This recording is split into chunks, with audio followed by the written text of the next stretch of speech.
Cyber crime तेजी से अपने कदम बढ़ा रहा है और अब इसकी जद में देवभूमि उत्तराखंड के लोग भी फंसने लगे हैं। सिर्फ आंकड़ों पर ही अगर नजर डाली जाए तो देवभूमि में जो आंकड़े हैं उन पर नजर डालें तो 3 साल में साइबर अपराध 3 गुना बढ़ चुका है, जबकि साइबर अपराध से जुड़े बेहद कम मामले ही सरकारी रजिस्टर में दर्ज हो पाते हैं।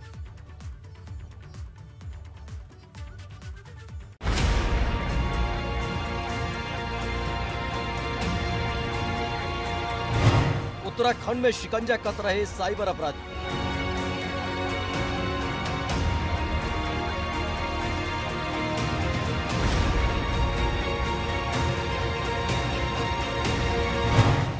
हर साल तेजी से बढ़ रहा है साइबर क्राइम।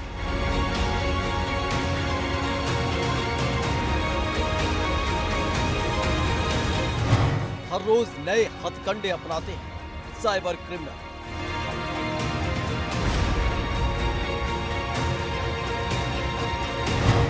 नौकरी का झांसा होता है सबसे अहम हथियार।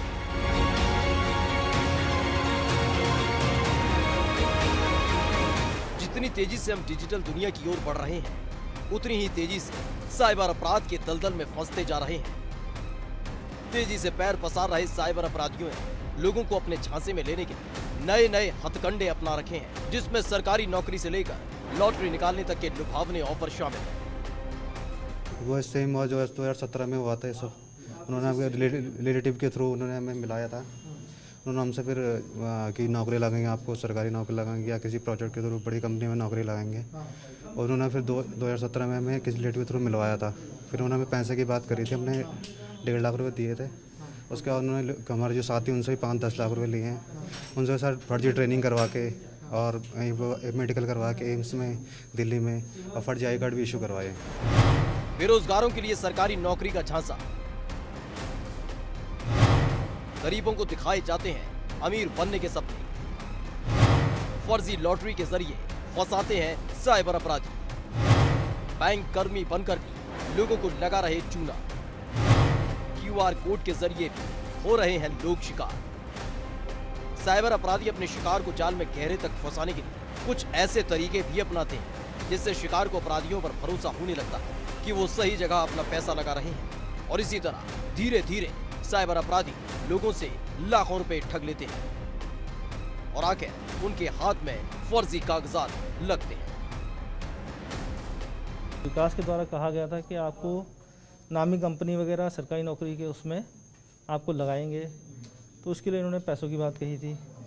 तो हमने जो है विकास चंद्र के अकाउंट में पैसे डाले हैं और उसके बाद और साथियों के भी हमारे टच में आया है, तो उनसे पैसे लिए इन्होंने। उसके बाद हमने तो आगे पैसे नहीं दिए, और लेकिन साथियों ने इनको जो हमारे साथ के हैं और पैसे दिए, करीब 5 से 10 लाख के आसपास दे रखे हैं लोगों ने। तो इनको जो है इन्होंने फर्जी आई कार्ड गवर्नमेंट डिपार्टमेंट के जारी करे हैं।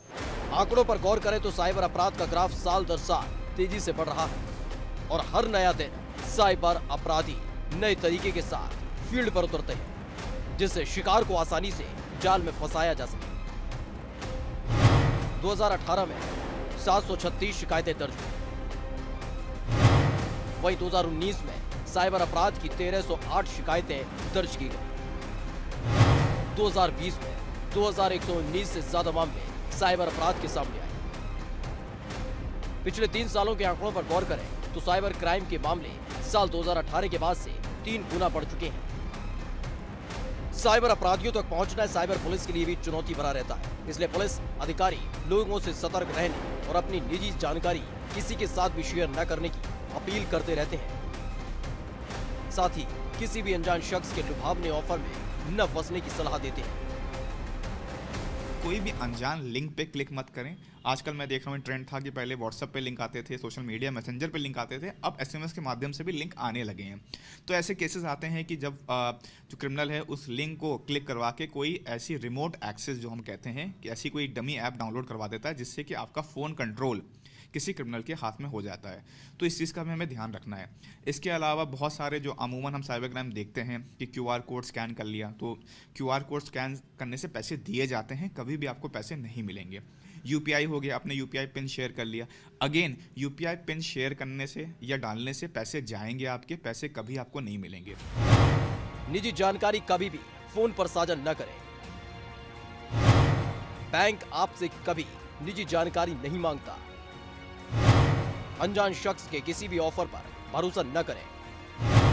गूगल पर मौजूद कस्टमर केयर नंबरों पर भरोसा न करें। अपने एटीएम कार्ड की जानकारी किसी से शेयर न करें।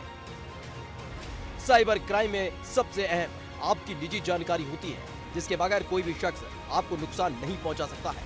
इसलिए साइबर अपराधियों से बचने का सबसे आसान तरीका है कि सचेत रहें और सुरक्षित रहें। डिजिटल दुनिया की ओर बढ़ते कदमों के साथ ही साइबर क्राइम का जो ग्राफ है वो तेजी के साथ बढ़ता जा रहा है। उत्तराखंड में अगर बात करें तो साल दर साल साइबर क्राइम और तेजी के साथ अपने पांव पसार रहा है।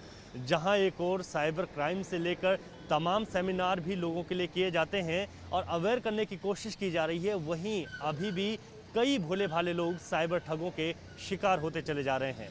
ऐसे में ज़रूरी है कि हम अवेयर हों और किसी को भी फ़ोन पर अपनी कोई भी डिटेल्स जानकारी पूछने पर ना दें, ताकि साइबर अपराधों से बचा जा सके। अपने सहयोगी क्रिस्टोफर लॉरेंस के साथ रवि केंत्रा, एबीपी गंगा, देहरादून।